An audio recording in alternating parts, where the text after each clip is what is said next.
अस्सलाम वालेकुम जी, मेरा नाम वसीम मलिक है। आज 6 अगस्त 2024 का वो अहम तरीन दिन है जिस रोज सुप्रीम कोर्ट ऑफ पाकिस्तान की इलेक्शन कमीशन को दी गई डेडलाइन ने खत्म होना है। यानी आज के रोज इस मुकर्ररा मुद्दत तक इलेक्शन कमीशन ऑफ पाकिस्तान ने सुप्रीम कोर्ट के मखसूस नशिस्तों के फैसले पर हाल सूरत अमल दरामद करना था, मगर वफाकी हुकूमत की जानिब से आज बाज़ाब्ता तौर पर सुप्रीम कोर्ट ऑफ पाकिस्तान के उन 8 अक्सरियती जजेस के खिलाफ जो कि 12 जुलाई के रोज मखसूस नशिस्तों का फैसला सुनाने वाले थे और जिनमें मुस्तकबिल के चीफ जस्टिस मंसूर अली शाह भी शामिल हैं, बाकायदा जंग का एक बड़ी लड़ाई का आगाज कर दिया गया है। क्योंकि पार्लियामान ने यानी कि कौमी असम्बली ने इलेक्शन एक्ट 2017 में वो तरमीमी बिल पास किया है जिससे सुप्रीम कोर्ट ऑफ पाकिस्तान के फैसले को खत्म करने की कोशिश की गई है। तो आज के वफाकी हुकूमत के इस इकदाम से, जो कि वफाकी हुकूमत ने एक इंतशार का रास्ता चुनते हुए सुप्रीम कोर्ट और पार्लियामान को एक दूसरे के आमने सामने ला खड़ा किया है, और इस नई कानूनी जंग के असरात क्या होंगे, क्योंकि अब भी मैं यही समझता हूं कि वफाकी हुकूमत का ये फैसला, ये इकदाम, ये रास्ता उनके गले पड़ेगा। क्योंकि अभी भी जो एक ट्रंप कार्ड है वो जस्टिस मंसूर अली शाह और सुप्रीम कोर्ट ऑफ पाकिस्तान के दीगर 7 अक्सरियती जजेस के पास है। मखसूस नशिस्तों के हवाले से सुप्रीम कोर्ट ऑफ पाकिस्तान का तफसीली फैसला आना है और उस तफसीली फैसले में इन तमाम तर इकदामात के हवाले से बड़ी तशफ़ी और बड़ी तसल्ली करा दी जाएगी जनाब के ना तो सुप्रीम कोर्ट ऑफ पाकिस्तान के फैसले को ये कानून साजी खत्म कर सकती है और ना ही जो 2 अक़लियती जजेस का नोट आया था उस हवाले से इस फैसले पर कोई असर पड़ेगा। तो जब तफसीली फैसला आएगा तो उसके बाद वफाकी हुकूमत और इलेक्शन कमीशन ऑफ पाकिस्तान को हर सूरत सुप्रीम कोर्ट ऑफ पाकिस्तान के फैसले पर अमल दरामद करना होगा, वरना इन्हें छुपने की जगह नहीं मिलेगी। तो ये तमाम तफसीलात क्या हैं आज की इस वीडियो में तफसीलन आपके सामने रख देता हूं। सबसे पहले जनाब, मैंने गुज़श्ता रोज एक वीडियो की जिसमें मैंने आपको बताया कि सुप्रीम कोर्ट ऑफ पाकिस्तान ने 12 जुलाई को जो फैसला सुनाया और उस फैसले के बाद जो डेडलाइन दी गई थी, सबसे पहले 15 दिन जो आज़ाद उम्मीदवार हैं उन्हें, फिर 7 दिन पाकिस्तान तहरीक इंसाफ को और तीसरे मरहले में 7 दिन इलेक्शन कमीशन ऑफ पाकिस्तान को दिए गए थे कि वो मखसूस नशिस्तों के हवाले से जो सुप्रीम कोर्ट ऑफ पाकिस्तान का फैसला है उस पर अमल दरामद करे।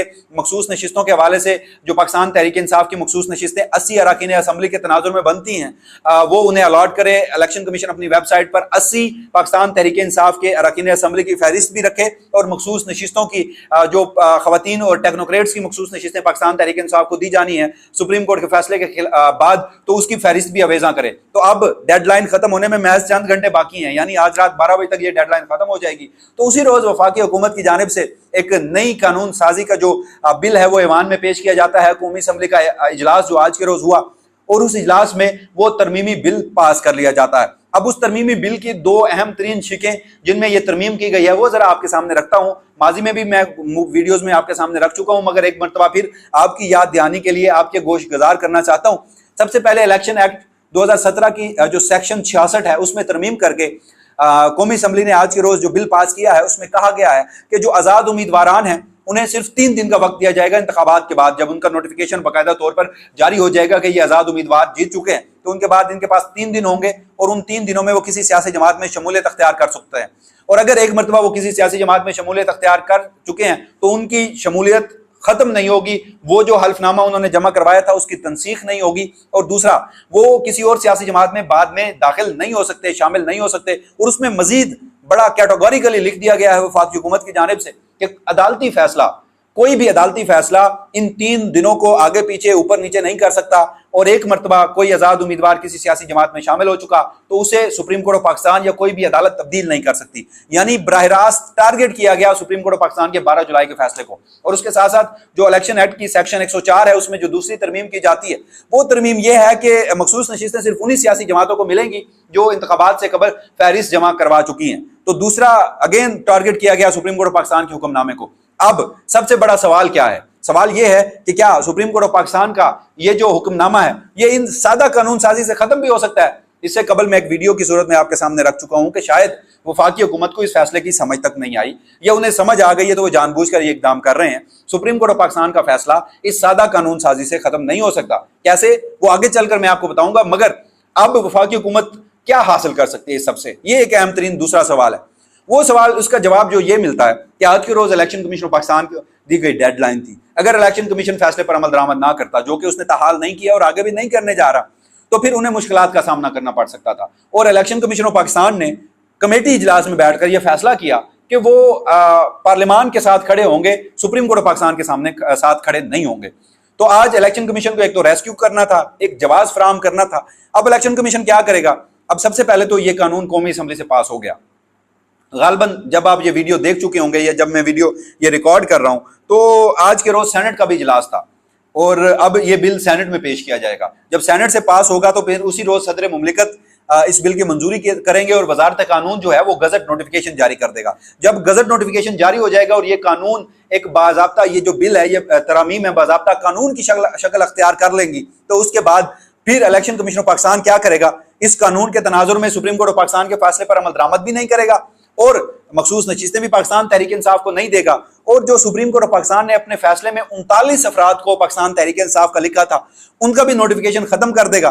तो लिहाजा अब मुस्लिम लीग नून के लोग ये समझ रहे हैं और जिस पर शादियाने और खुशियां बजाई जा रही हैं वो ये है कि जब इलेक्शन कमीशन वो तमाम तर नोटिफिकेशन मनसूख कर देगा तो फिर जो मखसूस नशिस्तें पहले इन हुक्मरान जमातों को इजाफी सूरत में मिल चुकी हैं वो दोबारा मिल जाएंगी और जिसके बाद 2 ताई अक्सरियत से कानून साजी माज़द के साथ जो आईनी तरमीम है जिसमें चीफ जस्टिस की एक्सटेंशन और दीगर मामलात हैं वो बड़ी आसानी से कर दी जाएगी। तो ये तो है इनका प्लान और ये अगर ये कामयाब होता भी है और अगर ऐसा होता भी है तो ये महज चंद दिन का होगा, ये महज खुशियां 2-4 रोज की होंगी। क्यों?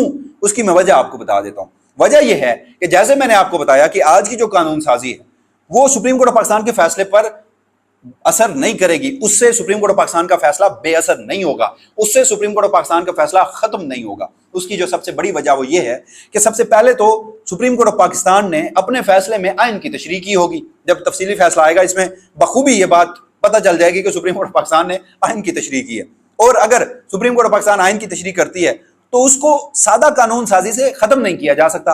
अगर पार्लियामान ने इस फैसले को खत्म करना भी था तो आईनी तरामीम करनी पड़ती, जो कि इनके पास इस वक्त तक नंबर पूरा नहीं है।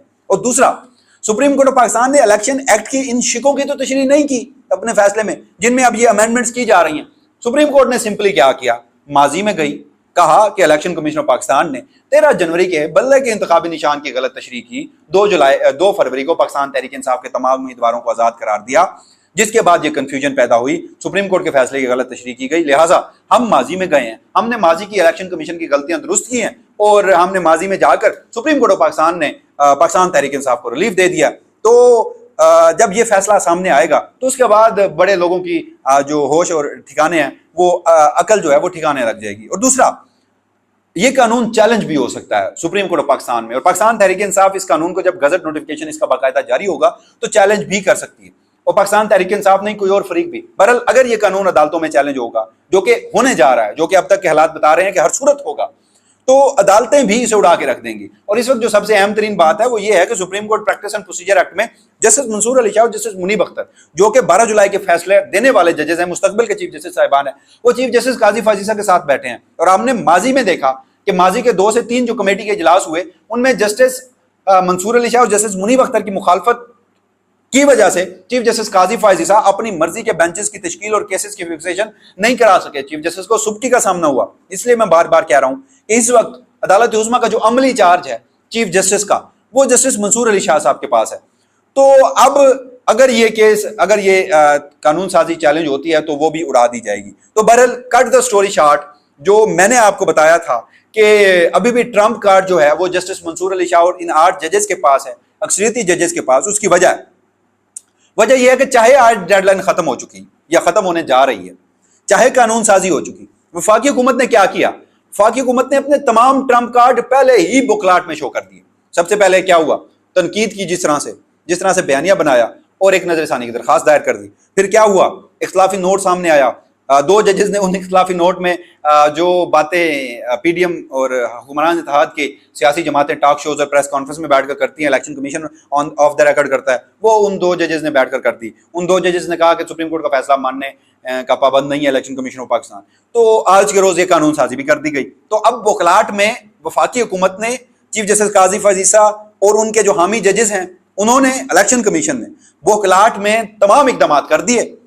अब जो हतमी इकदाम है, जो कि मखसूस नशिस्तों का तफसीली फैसला है, 8 जजेस की अक्सरियती तफसीली फैसला, वो जारी होना है और वो जस्टिस मंसूर अली शाह साहब उसको लिख रहे हैं। और हमारे सोर्सेज ये बता रहे हैं कि अब बहुत जल्द वो फैसला आएगा और जब वो फैसला जारी किया जाएगा तो उसमें तसल्ली कराई जाएगी कि मखसूस नशिस्तों का सुप्रीम कोर्ट ऑफ पाकिस्तान का फैसला बरकरार है और मखसूस नशिस्तों के सुप्रीम कोर्ट ऑफ पाकिस्तान के फैसले में आइन की तशरीह की गई है। लिहाजा कानून साजी से सुप्रीम कोर्ट का फैसला बेअसर नहीं किया जा सकता।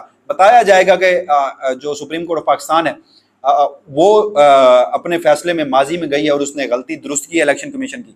बताया जाएगा कि इन दो जजेस के इख्तिलाफी नोट की कोई हैसियत नहीं है और सुप्रीम कोर्ट ऑफ पाकिस्तान का फैसला हतमी है, उस पर अमल दरामद भी होना है। और अगर इलेक्शन कमीशन ऑफ पाकिस्तान ने, जो कि ताहाल उसने सुप्रीम कोर्ट ऑफ पाकिस्तान के फैसले पर अमल दरामद नहीं किया, तो फिर उसे मिसकंडक्ट की कार्रवाई का सामना भी करना पड़ सकता है। अब आप जरा ये देखिए एक लम्हे के लिए कि तफसीली फैसले में क्या हो सकता है।